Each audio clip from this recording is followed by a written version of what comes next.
आप सभी को मेरा प्रणाम, अभिनंदन। योग दर्शन के समाधि पाठ के 30वें सूत्र की चर्चा करेंगे। इस सूत्र में योग मार्ग में आने वाली 9 तरीके की जो बाधाएं हैं उनके बारे में महर्षि जो पतंजलि है वो बता रहे हैं कि कौन कौन सी 9 तरीके की बाधाएं हैं जो कि योग साधना में विघ्न डालती हैं।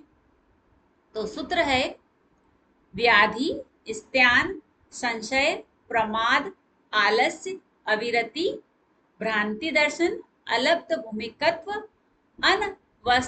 अनवस्थितत्वानि, चित्त विक्षेपास्ते अंतरायाः। ये जो 9 तरीके के जो नाम हैं, नाम कौन कौन से हैं? व्याधि, स्त्यान, संशय, प्रमाद, आलस्य, अविरति, भ्रांति दर्शन, अलब्ध भूमिकत्व और अनवस्थितत्व। ये जो 9 नाम दे रखे हैं ये 9 तरीके की बाधाएं हैं। और लास्ट में चित्त विक्षेपास्ते अंतरायाः। चित्त को विक्षेप करना मतलब चित्त को भंग करना, चित्त को तोड़ना। तो चित्त को भंग करने वाले अंतराय मतलब विघ्न या बाधाएं हैं। तो अब हम देखते हैं कि ये जो 9 है इनका मतलब क्या होता है। व्याधि, व्याधि मतलब कोई शारीरिक कष्ट या पीड़ा है। जब हमारे वात पित्त कफ इम्बेलेंस होते हैं तो तरह तरह की परेशानियां होती शरीर में। तो अगर शरीर में कोई बीमारी है, कोई कष्ट है, तो वह योग मार्ग में बाधा का काम करेगा। जब तक शरीर स्वस्थ नहीं रहेगा हम मन लगाकर बैठ नहीं सकते। फिर उसके बाद में स्त्यान, स्त्यान का मतलब है अकर्मण्यता। अगर किसी में उत्साह की कमी है, उत्साह की कमी रहेगी तो उसका कुछ करने का मन नहीं करेगा, तो वह भी योग मार्ग में बाधा का काम करेगा। फिर तीसरा है संशय।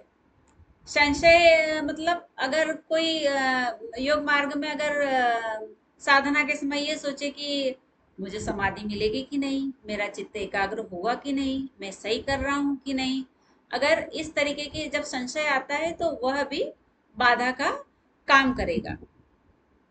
तो व्याधि देख लिया हमने, स्त्यान देख लिया, संशय देख लिया। फिर उसके बाद में आता है आलस्य। पहले प्रमाद फिर आलस्य।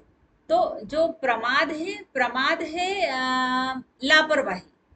अगर कभी कर रहे हैं कभी नहीं कर रहे हैं, अव्यवस्थित तरीके से कर रहे हैं, पोस्चर ठीक नहीं है, लापरवाही रख रहे हैं, तो ये प्रमाद जो है, आलस्य जो लापरवाही है, प्रमाद लापरवाही, तो यह भी योग में बाधा का काम करेगा। और आलस्य, आलस्य मतलब सुस्ती, तमोगुण प्रधान है, हाँ ठीक है करते हैं शुरू, हाँ ठीक है करते हैं शुरू। तो ये जो आलस्य है यह भी बाधा का काम करेगा। फिर उसके बाद में अविरति, अविरति मतलब इंद्रिय सुखों के प्रति बहुत ज्यादा आसक्ति होती है, तो मन लगाकर बैठना डिफिकल्ट होता है। हमारी इंद्रियां जहां जहां भटकती है वहां वहां हमारा जाने का मन करेगा। तो अविरति मतलब भोगों में आसक्ति भी योग मार्ग में बाधा का काम करेगी।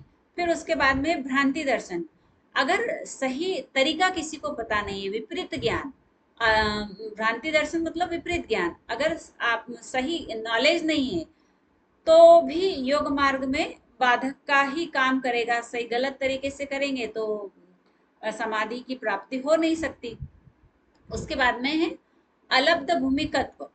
अलब्ध भूमिकत्व मतलब कई लोग प्रयास करते हैं, बड़े अच्छे से करते हैं, लेकिन फिर भी एकाग्र नहीं कर पाते हैं, समाधि नहीं लग पाती है, तो नेगेटिविटी आती है, तो वह भी एक योग मार्ग में बाधा का काम करता है। और उसके बाद में है लास्ट है अनवस्थित तत्व। अनवस्थित तत्व का मतलब होता है कि थोड़े समय के लिए तो एकाग्र हुआ चित्त, लेकिन फिर हट गया, फिर चित्त भटक गया। तो ये जो स्टेज है कि थोड़े समय के लिए लगी लेकिन टिक नहीं पाई, तो वहां भी व्यक्ति परेशान हो जाता है कि ये मैंने कोशिश किया था, थोड़ा सा मेरा चित्त एकाग्र हुआ लेकिन फिर से थॉट्स आ गए, तो यह भी बाधा का काम करता है। तो इस तरीके से ये 9 जो हैं, ये चित्त विक्षेपास या अंतराय या योग मार्ग के बाधक तत्व महर्षि पतंजलि के द्वारा बताए गए हैं। कौन कौन से बताए गए हैं? व्याधि, स्त्यान, संशय, प्रमाद, आलस्य, अविरति, भ्रांति दर्शन, अलब्ध भूमिकत्व और अनवस्थित तत्व। आई होप आपको अच्छे से समझ में आया होगा। करे योग, रहे निरोग। अभिनंदन।